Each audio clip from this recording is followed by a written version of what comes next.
North Carolina is a wholly owned subsidiary of Hemp Inc. in Las Vegas. We own and will soon be operating the largest natural fiber decortication line in the country. This thing is very, very large. There are 5 decortication lines of this scale in the world.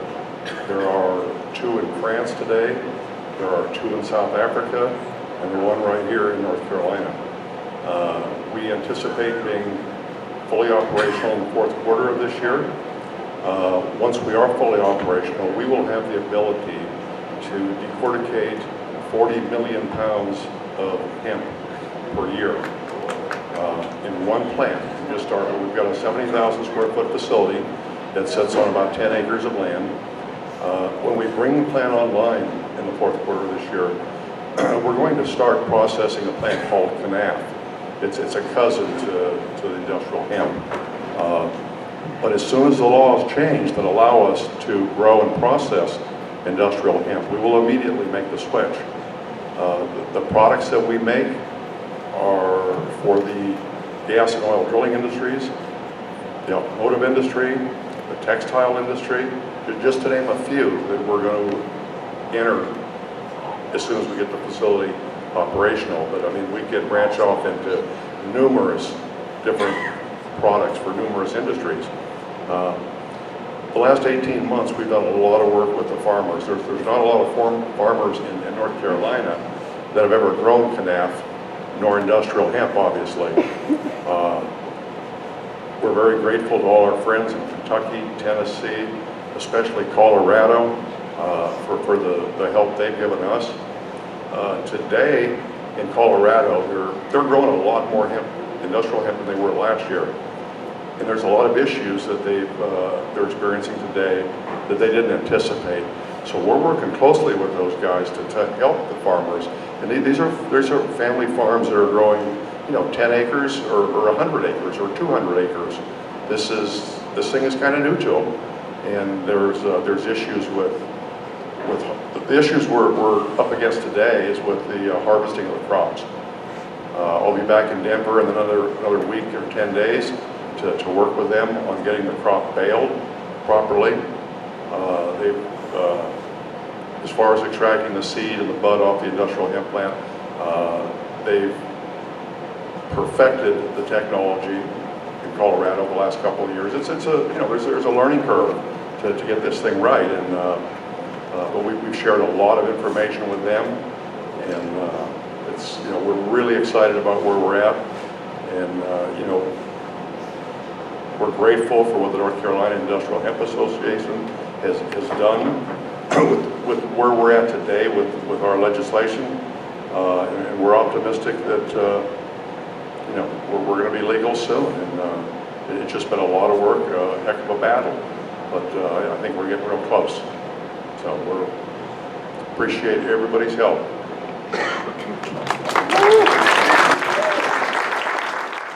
Hi, this is Bruce Perlwin. Today is September the 20th, and we just returned from HempX in Asheville, North Carolina, back to our plant in Spring Hope, North Carolina, where you see we're doing the wiring, which we talked about we were doing in the last video. So that's the stage you're at. We're wiring all this equipment.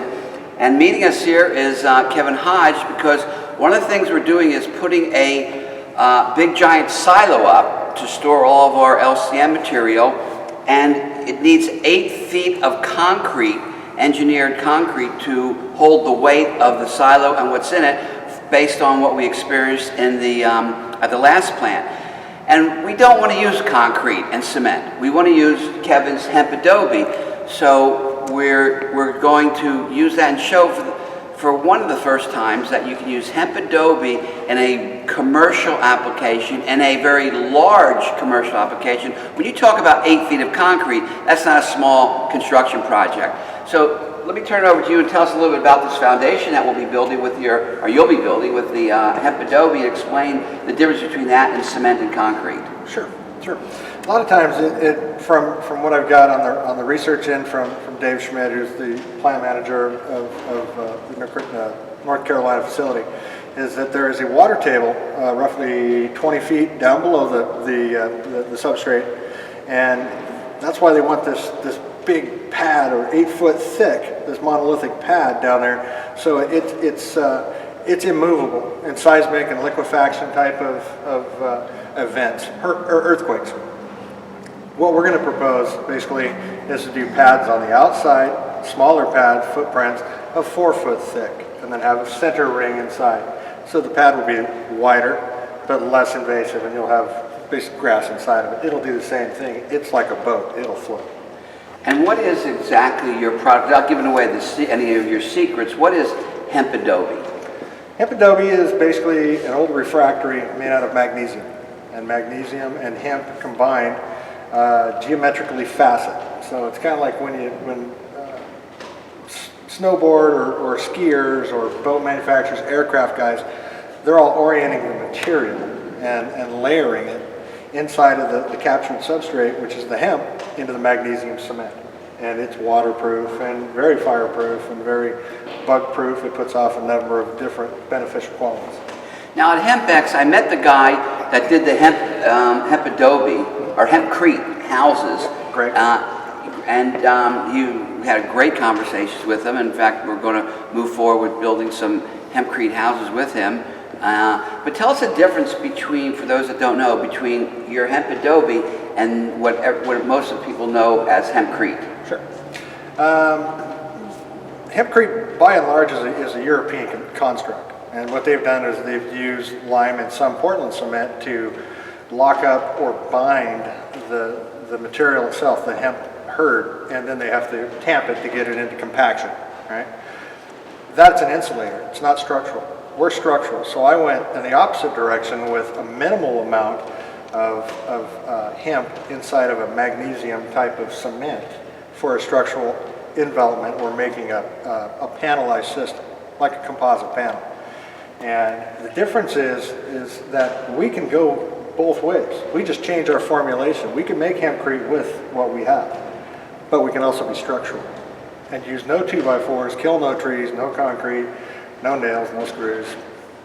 Hell, no steel if we don't have to. I've got the rebar, the basalt material that we're using, and all that's very benign stuff again. So that's the difference. And so we'll be showcasing some of this building technology with both the hempcrete and the hemp adobe, and combinations of both of them on the Eco Village, which is a separate company, but Hemp Inc. will be the builder or the provider of the raw materials for this Eco Village out in Arizona. And Kevin's already been there once, and he's going to fly back down there and build all the foundations for our geodesic domes out of the hemp adobe. And we figured that's, about 60 days, because you have to wait till it gets cooler to set up. Yeah, because the material is far superior to cement. It's got a 15-minute set time, and it's gained half of its finished strength in 2 hours. Wow. Yeah, and we couldn't do that in the middle of the desert this time of the year. No, it's flat bag. Sorry, I just wasted another bag, yeah. Don't add water. So by the time we get our permits and by the time the weather changes, it'll be a perfect time for him to come back down there. And anyways, welcome to our plant here in Spring Hope, North Carolina. Yeah, it's been a great time, man. Great, thank you. And as you can see, we're still in the final phases. We're about 75% done, maybe 80% done. We're just running the wiring, and there's hundreds of miles. I don't know, it's either 200 or 300 miles of wiring, and 10,000, some close to that number, I haven't counted them yet, connection points. It connects on this end at the machine, goes up on those Cable trays? Cable trays, thank you, David, out into the other room to that big old brains that you saw in the earlier videos. So once again, Kevin, thank you for coming here, and look forward to getting our pad built. Okay, so this is the tank, the silo that we were talking about, that Kevin's going to build a foundation for. And you can see, when this thing is filled, David Schmidt, the plant guy that runs the plant here, said it weighs about 100,000 pounds. So that's the foundation to hold this puppy up, straight up, when it goes straight up. And you'll be able to do that with no sweat. No sweat. Using hemp products. Hemp products, correct. That's awesome. Yep. Good morning. It is Friday, September 11th at Industrial Hemp Manufacturing in Spring Hope, North Carolina. We'd like to welcome this morning Mr. Jens Kleinert from Germany. Jens is from Tamafa, the manufacturer of our natural fiber decortication line. Jens has been here all this week, going over the work that we've accomplished to date, and we've discussed the remaining work that we have to do. We're all pretty optimistic that we should be fully operational before the end of the fourth quarter. Jens, what are your thoughts on what we've accomplished in the last few months here? I am pretty surprised in what a quick time you'll be able to reinstall all the equipment, and I just can't wait to push a button and see it running again. Absolutely, and that's, yeah, we feel the same way, Jens. We're very grateful for all the work you've done to help us get us where we're at today, and we look forward to your next trip back here when we do push the start button and begin debugging each component and getting this thing fully operational. Here we can see that the wiring has begun. It's run up the trays. It's coming down to places like here, here. All these motors that you see all have to be wired up. Here they're inspecting the inside of this, get all the connections going. There's literally hundreds of places that need to be wired and connected. Here and here. This is not set up to do small production. This is a massive decortication line. Like we said earlier, there's only 5 of them this size in the world. And you can see we're in the next to the final phase. The final phase is getting all these motors wired up, all the electrical. We've got the electrical crew here now. And they're going through every single point. As you can see, there's a lot of them. Now we're on the other side of this incline conveyor.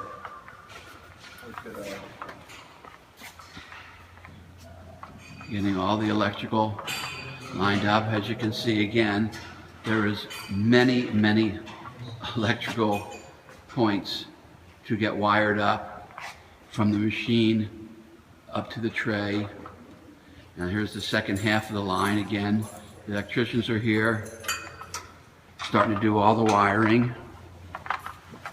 You can see motors are everywhere.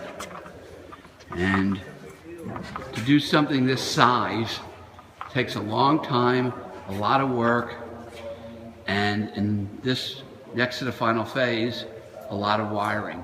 You can see there's another tray we'll be running wire to for this side of the line.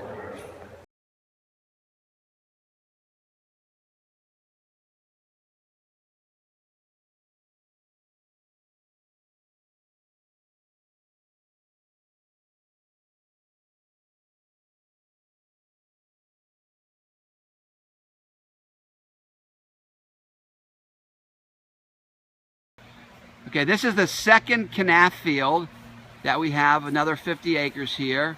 There's David Schmidt. David, put your hands up. You can see how tall these are. And now we're going to go wandering through the canaf fields.